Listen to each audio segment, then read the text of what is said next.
Good afternoon, ladies and gentlemen. My name is Oscar Ugaz, and I am going to be your host this afternoon. It's nice to see so many familiar faces in the room. Some ideas to get some common ground, okay? A few years ago, many football clubs were managing digital as business as usual, okay? There were corporate web portals to redesign and launch, or maybe there are emails that need a revision. If you were really cutting edge, maybe you were working in a web mobile version for some of those black and white mobile phones that we used to have. To develop these projects, things were put in place. Communications, marketing, and IT gather in long meetings to reach agreements, define specifications, and plan deployments. But one day, in those meetings, some people start dropping some really freaky ideas. They start talking about forums, blogs, and some obscure new web services created at university dorms. They talk about comments in the official website and fans using the club intellectual property to produce a blurry thing called user-generated content. They talk about the digital conversation that is happening and that the club needs to embrace it to maximize the fan experience and start being relevant. The reaction of the executives at those meetings were the usual ones that you find in a mature organization when it confronts innovation. There was fear, deny, and sometimes condescent. After billions of followers, likes, tweets, hashtags, and Instagram pictures, football is still being relevant. But here we are, a group of football experts and executives sitting in this room for a social media masterclass at Soccerex. There is still some fear, deny, and condescent, but the discussion has evolved. Today, we have embraced these new platforms and the realities they produce, and we understand that the conversation is enormous and that the attention of our fans online is limited. Of course, they are still very passionate about football, but there are hundreds of other attractive, entertaining, interactive, and appealing things just a click away, and time and attention is scarce. Today, the discussion is about how to go deep in that conversation and engage those fans, how to join them and keep them interested in our content and events, and also in the content and events of the companies who pay us big sums of money to partner with us. The gentlemen and companies that join us today are experts in that field. They know about the dynamics, techniques, contents, and behaviors that wire football with social media, and they are going to share that with us. So let's start. Our first company is a very well-known player. Founded in 2006, it was one of those obscure social media platforms that we mentioned before. It's not that anymore. With 300 million monthly active users and 1 billion tweets sent every 2 days, Twitter is more than an impressive engagement machine. It has also reshaped the way in which organizations, brands, and public figures react to the speed and change and pace of culture. A couple of examples. In 2014, more than 670 million tweets were created around the World Cup. Not only that, during the tournament, we saw innovative approaches from brands pushing real-time communications via multitasking teams of more than 60 people. Most of those efforts focus on Twitter. To talk about this and more, we have Alex Trickett. Alex is head of sponsor for Twitter UK, where he helps clubs, players, and sponsors to use Vine, Periscope, and Twitter itself to bring football fans closer to the action. Before joining Twitter, Alex worked for several digital agencies and developed an extensive and interesting career at the BBC. Ladies and gentlemen, please welcome Alex Trickett. Thanks, sir. Sir, hello, everybody. Thanks for coming. When I was invited to talk here, it felt like a very good fit because, you know, we're talking about bringing football communities together, bringing the world of football together, and that's what Twitter does on a daily basis. I'm often asked, you know, my challenge is I want to grow reach, I want to deepen engagement. How do I do that? I think the answer to that on Twitter is by bringing football fans and the football world closer together, and that's what I want to talk to you about today. We have 1 billion tweets on our platform every 2 days. That's a lot of tweets. And a huge percentage of those actually are about football. We know, talking about the UK, that 2/3 of people who are on Twitter do something to do with football on our platform. They love to talk about football just as anyone in the pub likes to talk about football. It's a huge currency on Twitter. And we know that when the moment happens, you know this from watching football matches, there are catalyst moments. There are moments where people are up off their sofa celebrating or in tears potentially if it's gone the other way. That's when people reach for Twitter. And this is a little demonstration from the World Cup. You'll recognise the scene. This is Neymar's penalty against Chile. The blue line is tweets, and you'll see a surge.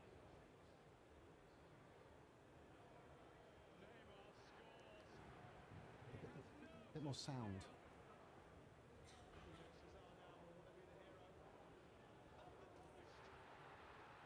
Sorry, there should be sound. You're not hearing it, right?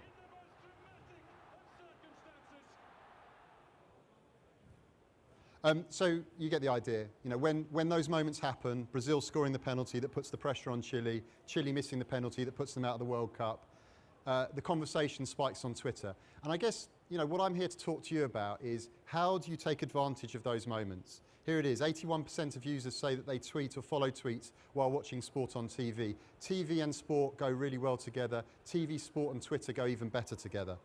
And 65% say that Twitter makes live sporting events on TV more exciting. How do you take advantage of that moment? How do you place your team, your organisation, your brand, yourself in the middle of that and grow your engagement? And the answer is, at least in my mind, 5 key tactics, and I want to talk through them with you, share a few examples that bring them to life. The first of them is break news. We'll go into that in more detail, but Twitter is a breaking news platform. How do you take advantage of that? Rich media, talk about that more. Amplifying yourself while valuing others, that's crucial. And also exclusive access, which is something that we quite often take for granted. The breaking news one first. We know that things happen on Twitter first. People, you know, when there's news to break, come to Twitter to break it. And therefore for you, if as a club or as an individual, you have news to break it effectively on Twitter and you'll reap the benefits. One example, this is from the FA, and wind back into 2014, just before the Football World Cup. And the FA, well established on Twitter, but they have a new handle that they've grown because they want to split out the FA as an organisation that looks after the governance of the game, and the FA that's a cheerleader for our national teams. And so At England is born, and that's the cheerleading account. It allows them to be a bit more expressive, emotive, passionate. But it's got no followers because, like any other account, you start with 0, and that's the beauty of Twitter. You organically grow up from a small base to a very large one.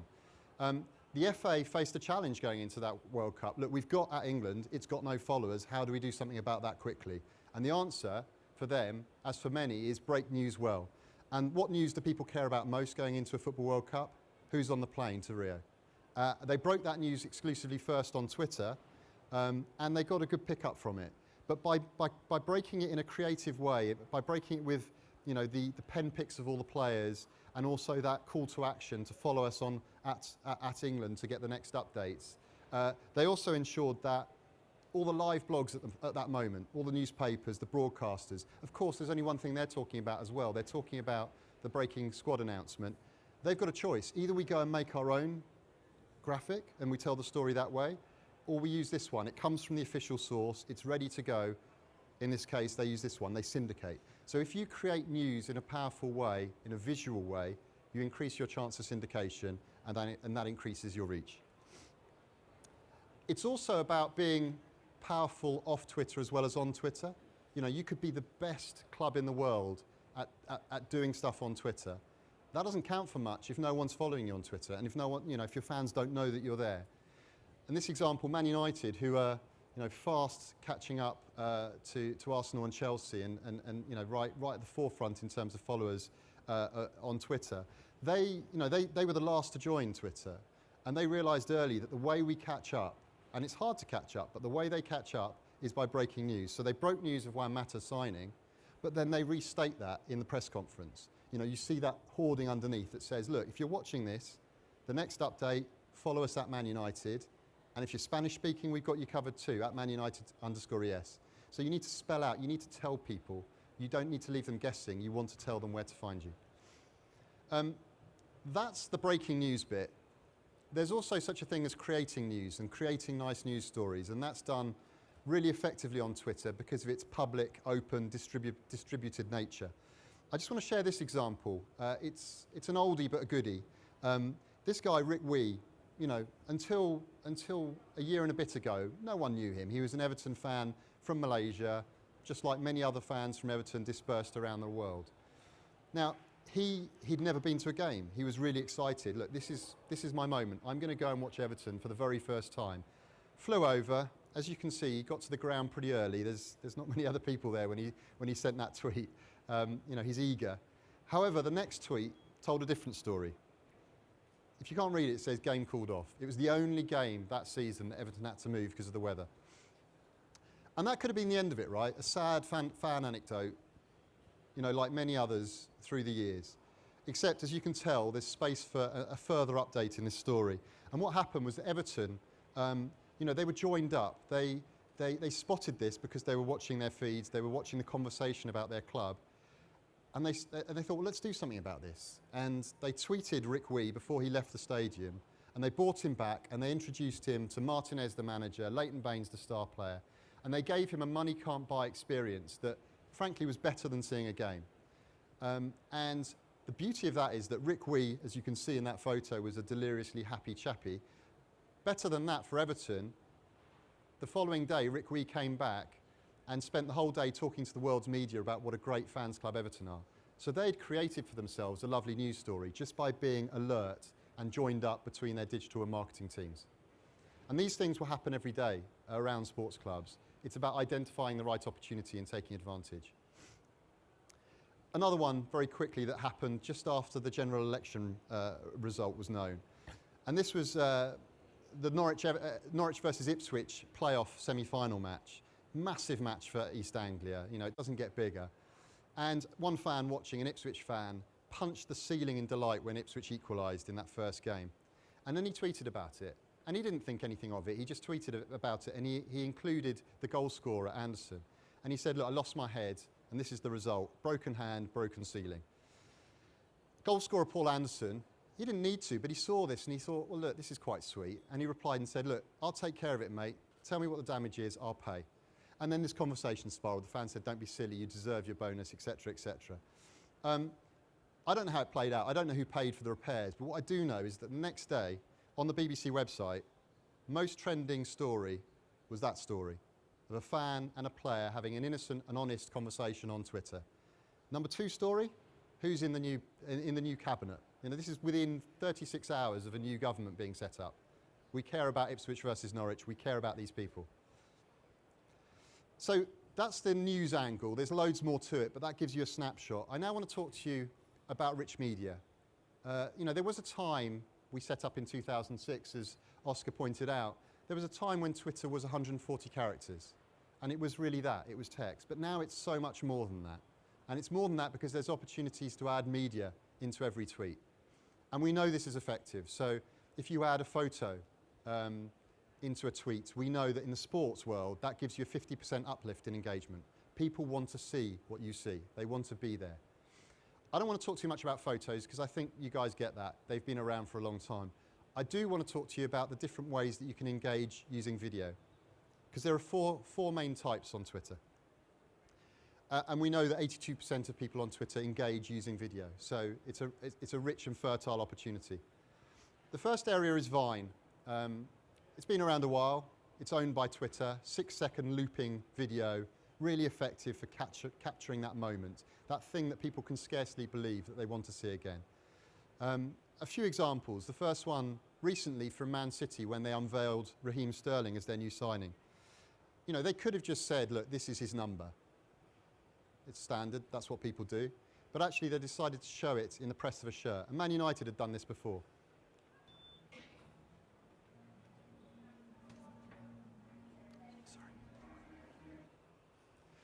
So, you see there use of Vine to signal an iconic moment.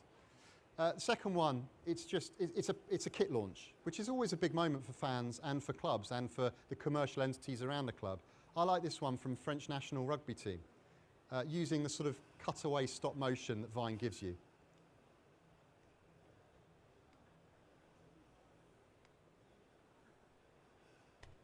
Quite sweet, quite watchable, engaging, a way to launch a kit.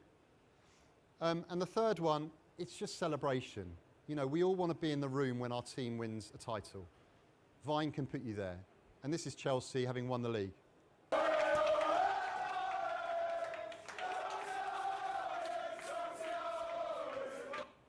Chelsea are one of the biggest on Vine, and it's because they capture that raw emotion. And it's, it's a surefire winner, and it's very easy to do. Mobile video is worth talking about. So within a tweet now, just as you can upload a photo, you can upload a piece of video up to 30 seconds. And the beauty of that is the immediacy of that. It's not about high polished production quality stuff necessarily. It's about authenticity, being in a moment. And I think this example tells it really well. It comes from Mercedes, and Mercedes, as you know, they're at the top of their game in the most technical, precise, scientific sport there is, F1. And yet, the first view that any of their fans got of the new car this February was in this, which is a rough and ready mobile clip, which ends with a thumbprint smudging onto the camera. I'll play it, and then we can sort of discuss why it works.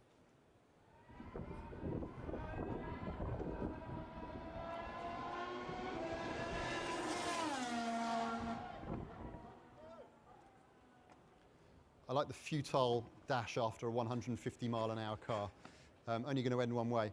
So look, it's rough, it's ready, but it's authentic, and it's engaging, and it's immediate. And of course it was followed by all that real high-end slick stuff that you'd expect from an F1 car launch. But the immediacy really resonated with fans. And I think, for teams and for organisations, the beauty of this is that you've got a man on the ground, they've got a mobile phone, all they have to do is point and shoot. And then, we can do all the slick high-end stuff too. So this is a recent example from Liverpool. And they were getting involved in a really good cause, which was the Global Goals thing. I don't know if you've seen it. Well, you'll catch a glimpse here. And the point here is that using video.twitter.com, you can upload all that really sort of high-end video that you've got produced. So that's not wasted either, and that will engage well. And this was just a clip from Global Goals. Basically, you spin around until you're dizzy and then try and take a penalty. I'm almost already. And them birds are chirping. Oh, no. Oh, no. Oh.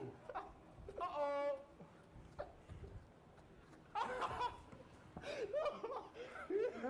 What happened to the bed? Not as easy as it looks, evidently. The last type of video that I wanted to flag up is important, and it's also our most recent acquisition in the video world, and it's Periscope. For those that have not come across it yet, it's live. It's basically broadcast now, in the moment, direct.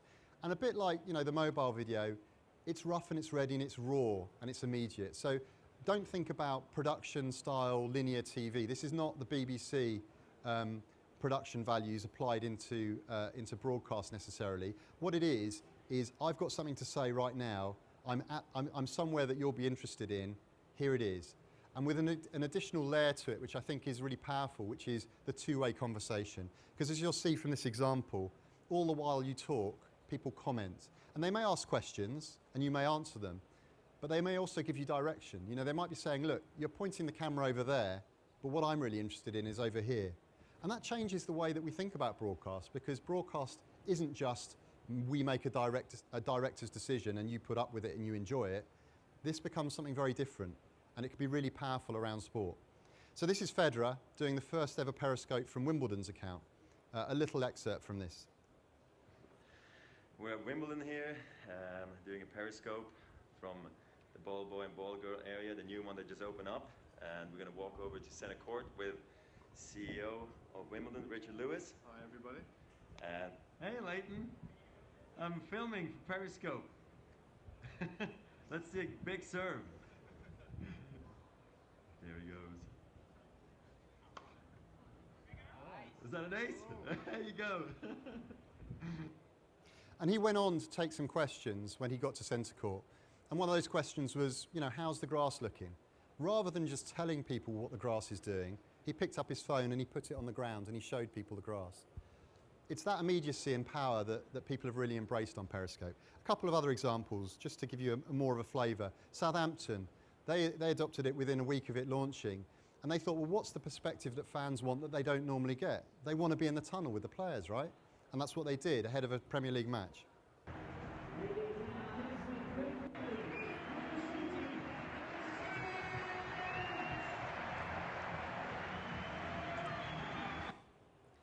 And then the next one came off the back of the squad announcement for the England World Cup squad, and that had broken on Twitter.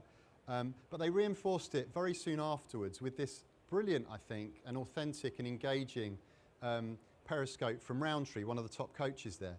And he really enjoyed it. It was his sort of favourite media turn after the announcement, because it gave him that immediacy to fans. What we got here, Mike Brown, Love Heart. Who's that from? EOL 23, I love Mike Brown as well. What's the training ratio for rugby and cardio? Well, rugby is cardio. We train very quickly, quicker than anyone I've ever known. And obviously with the guys wearing GPS and heart rate units, we can monitor how hard they're working. So we train quickly because the game is quick. Great selection of Slade, thanks for that. RF 17302. Not a bad choice, thanks for that. Why no Atwood? Yeah, that was a difficult decision, probably my hardest decision, because Dave is in the phenomenal shape of his life. So all the while, he's just picking up comments on the fly and he's addressing them.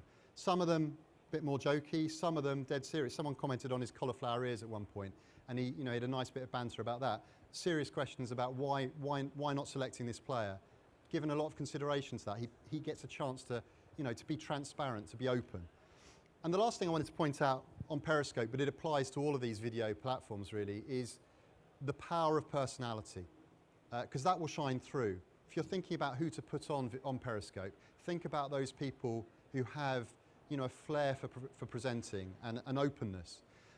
Ian Wright has that, and I'll show you a bit more of what he was doing a bit later on, but he was in a car on the way to a game at Wembley, and he was talking about how in his playing days he used to sort of wind down the music just before he approached Wembley Stadium or Highbury, wherever it was, because he didn't want to be too sort of bouncing off the walls with the dance music he loves, so that when he got out the car and an autograph hunter came up to him, his eyes weren't bulging and he felt like an approachable person. Having said that, this tune came on. Oh my God.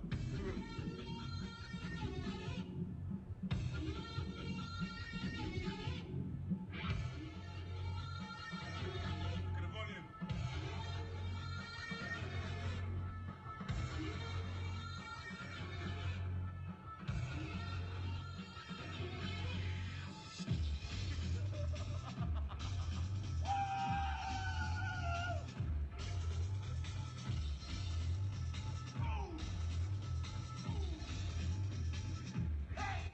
He's literally taking us on a journey with him, and for the most part we want to go for the ride. I love the comment that passed. I don't know if you noticed as it went through. There was a comment that came up halfway through that said, "Can you let me out of the boot now, please, Ian?" I thought that was a particularly fine comment. So that's the rich media. Think about how to invigorate everything that you do and the playing atmosphere around your club or organisation, and to showcase that on Twitter using those video techniques. I want to talk a bit about amplification, because clearly, as it says on this picture here, we want to get more reach. We want to stand on our soapbox and be heard for the large part. And there are ways to attempt to do that. And frankly, I won't go into lots of detail, because I think a lot of it's intuitive. If you're high profile, talk to other high profile people. This is Kobe, who was retweeting the game when he scored 81 points. It was a record-breaking performance. And he watches the game again and he tweets along, so you get that perspective. This is what it was like to be Kobe in that moment. And then Shaq jumps on. And look, Shaq's pretty well known too, right? And they get that banter going. So think about ways that either with another individual or with another team or with another organisation, you can get a bit of banter, a bit of conversation going. But also think about what you can do in physical environments. So a bit like that Man United example I shared earlier. Don't leave people guessing as to where they get involved in this conversation. Wimbledon is, and we're moving outside of the world of football, but Wimbledon is, to many people, this bastion of the English summer. It's traditional. It's probably not associated always with innovation. But let me tell you, Wimbledon's digital coverage is innovative. They're ahead of their time. And anyone who followed them on Twitter would see that they used all of this best practice and more. And here, what they're doing is they're saying, look, we know people have got time to kill in the queue. Let's tell them where to join our conversation. Follow us at Wimbledon. We're not just about Middle England. We're about the new audiences and reaching them. And so we've created this, and it's not only just a prompt to where to follow us, it's a photo opportunity, and it's not just an at handle, it's a grass topiary at handle. Of course it is, because we're Wimbledon. Football, Liverpool, this is at Anfield, playing against Chelsea. You know, they've got a little bit of inventory on their hoardings, and they're putting it to really good use. They're saying, look, this is about us growing our digital community.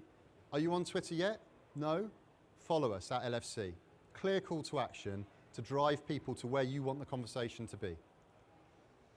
And this has been going for ages in building up to the moment that we're all about to experience, which is England hosting the Rugby World Cup. Hashtag carry them home. That conversation has burgeoned and grown massively since they started to display it. If you go to Twickenham, you see those call to action. There's no mistake about it. When you're in the crowd, you sing Sweet Chariot, that's the anthem, and you tweet hashtag carry them home, that's the social anthem. But don't leave people guessing. Make it clear this is where you want us to engage. And similarly, when you win stuff, so look, hashtag all the way for Chelsea, hashtag we are Arsenal for Arsenal when they won trophies last season. Again, don't leave it to chance. We're the club, we want to be in the heart of this. This is where you talk to us. This is where the excitement is. Come and join. On the other side of that, equally important is the balance with valuing others, and in particular valuing fans, because football, I would argue, is nothing without the fans that support it. So at the same time that you're shouting out and you're amplifying, this is the wraparound, this is the hug for the fans to make them feel valued and special. And it's summed up really by that photo, I think. Vincent Kompany and a young fan, signed ball. Could be any era, could be any sport, but that's a memento the fan will keep with him and a memory he'll cherish for many, many years. That's not scalable, but I think some of the stuff that you can do using Twitter, Vine and Periscope scales up very well. This is one, and this is from Doncaster Rovers. So this, I've shown a lot of examples from top tier of football. That's by no means, limited to Premier League clubs. This was lovely because Doncaster had a bit of stick, I think, and people said, look, you never let us know anything, the fans, in advance. We're on the outside. And what they did is they said, well, look, next transfer, this fan is going to announce our signing. Before anyone else, he knew that they were signing that player. Fabulous, empowering, enriching for that fan. And it became a story. Henry Winter picked it up. Sky picked it up. Wayne Rooney, he passed 10 million followers a year, 6 months ago. And again, sort of recognising the globality of Twitter, he said, well, look, that moment is special to me and it's special to Man United fans, but it's not just the preserve of England fans or English fans. So he tweeted out the competition, which was effectively retweet to win a shirt, but he retweeted that in 5 or 6 languages.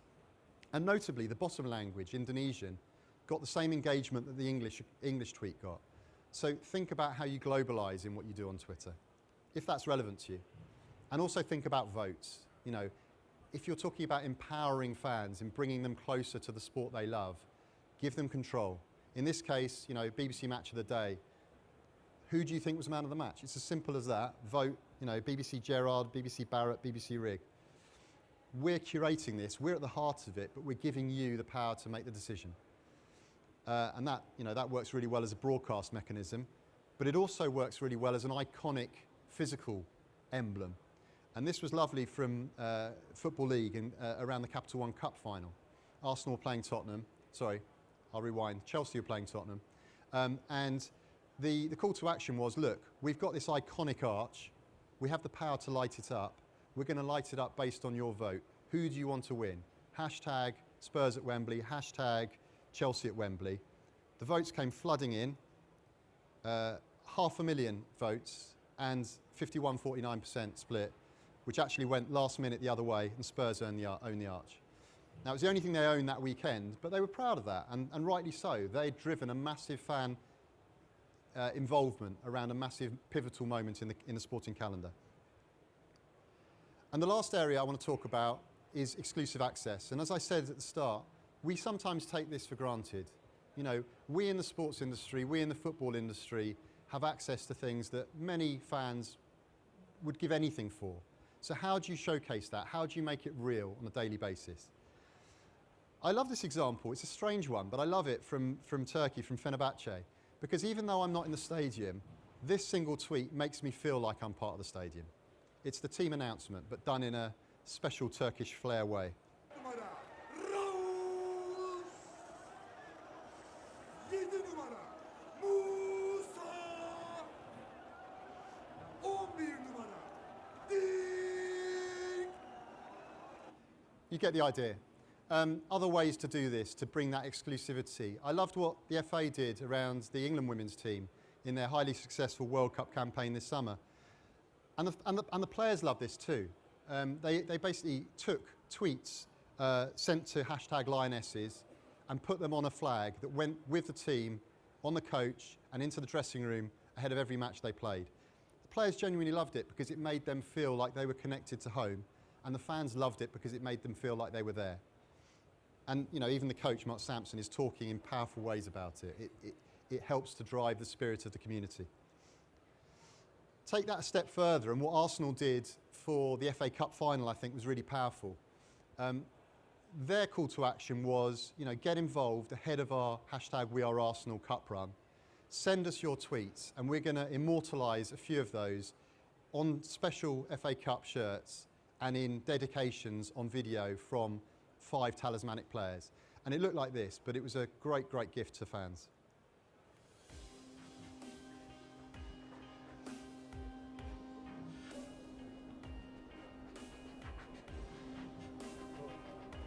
Karen Spanu, he wore a yellow t-shirt in the merry month of May.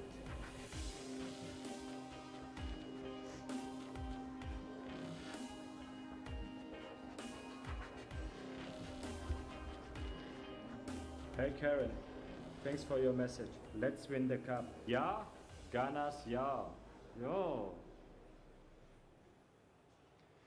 Strange chap, Mesut, but I think the sentiment was fantastic.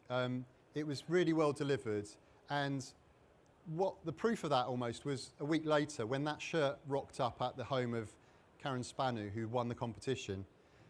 He sent a tweet, you know, delighted with it, that got loads of engagement too. And for that fan, think about it, not only did they get a shirt through the door that is signed by Mesut Ozil, but they also got a keepsake, which is the video that is the provenance that says if any fan sees that shirt, that's not just any shirt, that's a shirt that's dedicated to you in a video.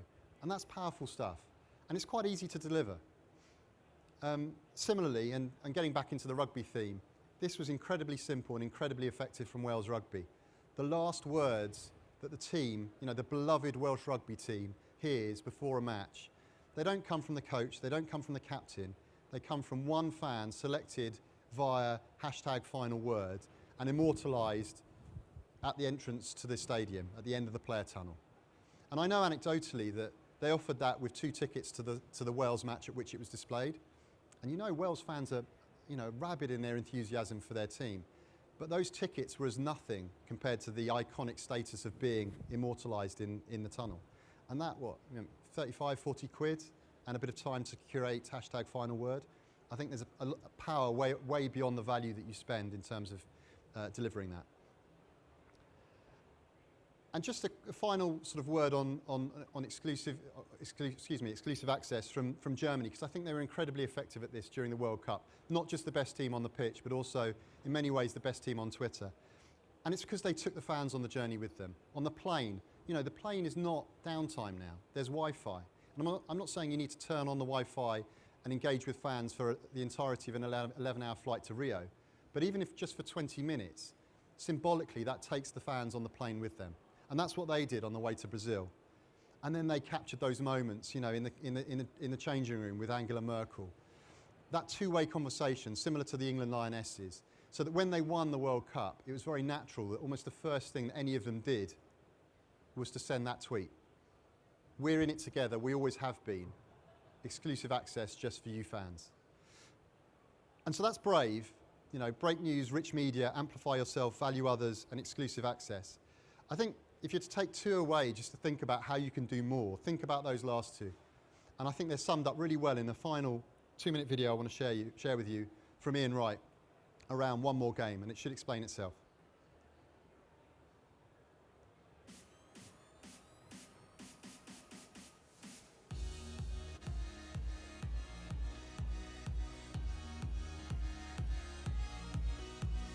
I thought we should do something. we should do something really, really big for it. And I've never heard anybody do anything. And I thought one last game, I want to have a football match, and I want to pick my Twitter followers to play in the football match. I wanted it to be from the Twitter followers.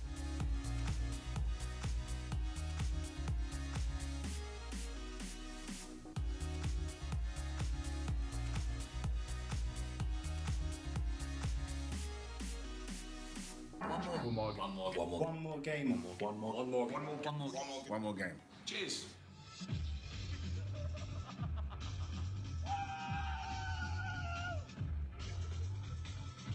The feeling of actually driving up to the place, getting there in the dressing room, getting onto the pitch, playing experience. And I just wanted people to have that experience without it being my mates. Selfish. And the opening goal of the game. Mass celebrations as Team Righty take the lead just before half-time. Straight into the middle and headed off the underside of the bar. Still might be a chance, again off the line. And that is half-time. It's Team Righty 1, Team Tubes 0. Twitter is a place where strangers can become friends if you have that intention. So it had to be. Oh, just look at the celebrations. And I think that with all the experiences I've had on Twitter, nothing's going to beat that.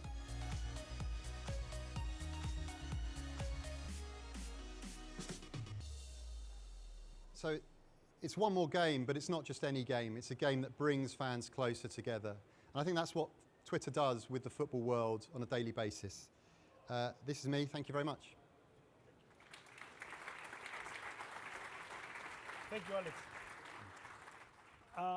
Well, it was a very interesting presentation. I think there are five insights that are very powerful that we must consider when we tweet. We need to understand that the act of tweet is very easy. To tweet in a relevant way is more complicated than that. Taking that in consideration, for example, what insights of analytics Facebook can provide us football clubs to create more relevant content and more relevant action in tweet? Twitter can help. If you go to analytics.twitter.com, you can see all sorts of analytics that sit behind a tweet. And I think you're right, it's very important to look at the performance of different types of tweet. People say what performs best. I think the key is really to be analytical in the way that you approach it. So if you're thinking about doing something different for the first time, potentially around a match weekend, do that, but don't just do it and forget about it. Do it and then measure it. So, you change your tone slightly, or you do a different type of fan engagement. But then you come back to it and you say, look, I'm going to measure engagement for those 4 days using analytics.twitter.com. Have things gone in the right direction? Have people warmed to it in the way they talk about it? If the answer to both those things is yes, continue, do more, turn the dial further. If it hasn't changed the dial, if it hasn't moved things very well, then you can say, well, okay, maybe we'll try something different, but be analytical in the way that you look at what you do. Okay. Well, we are a little short of time. Alex is going to be around here, so please approach him, ask more questions. It's important to take advantage of him, and now he's here. Alex, thank you very much for being here, and please give an applause. Thank you very much. Cheers.